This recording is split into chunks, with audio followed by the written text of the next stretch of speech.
Hello and welcome to our Lenten retreat. My name is Father Amado Picardal.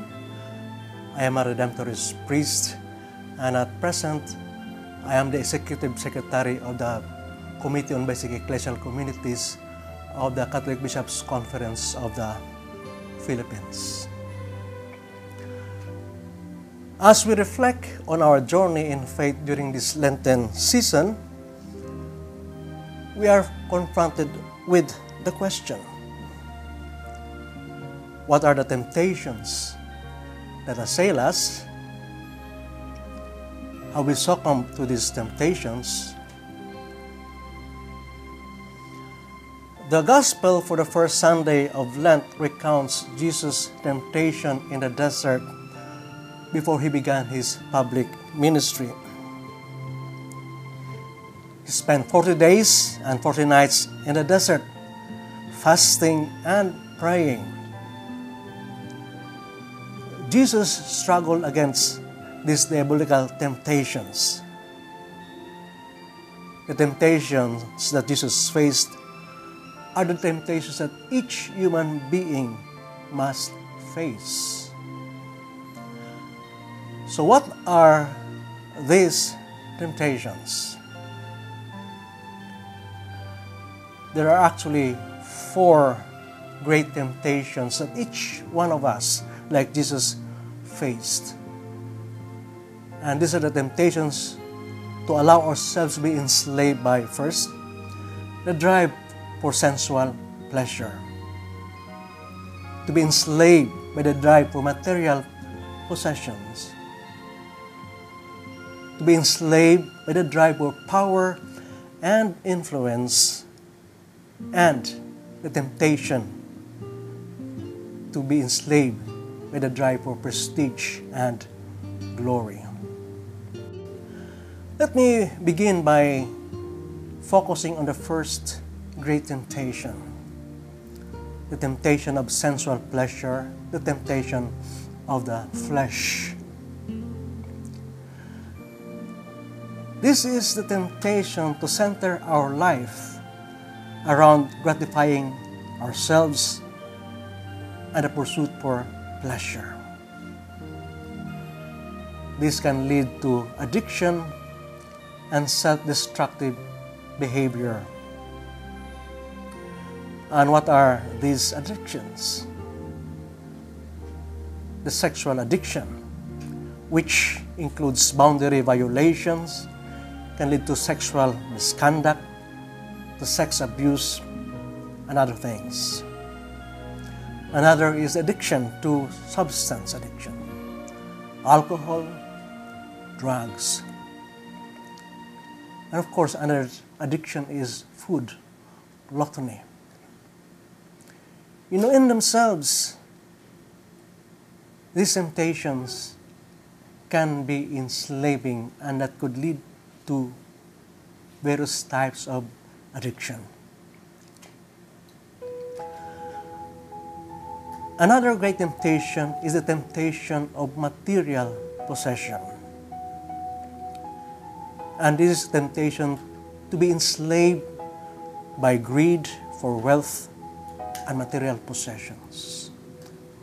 We want to have more, and we think that the purpose of this life is simply the search and acquisition of wealth and material possession. And this can be the root of corruption which afflicts our society today. And this includes the temptation to use our positions to enrich ourselves. The third great temptation, the temptation to power and influence. This means becoming addicted to the pursuit of power, acquiring and maintaining power and influence using all means necessary. We end up by creating rigid structures for control. the need to maintain control and absolute order.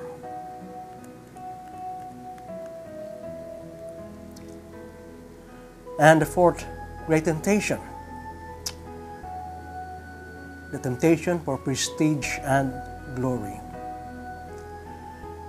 And this includes the obsession with one's image, the need for admiration and acclaim,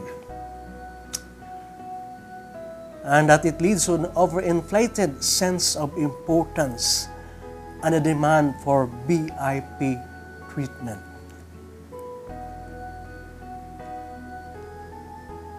So these are the four great temptations that each one of us face. It all depends. For some, it's primarily the temptation to sensual pleasure. For others, it is the temptation for material possessions. For others, it is a power. For others, it is a prestige.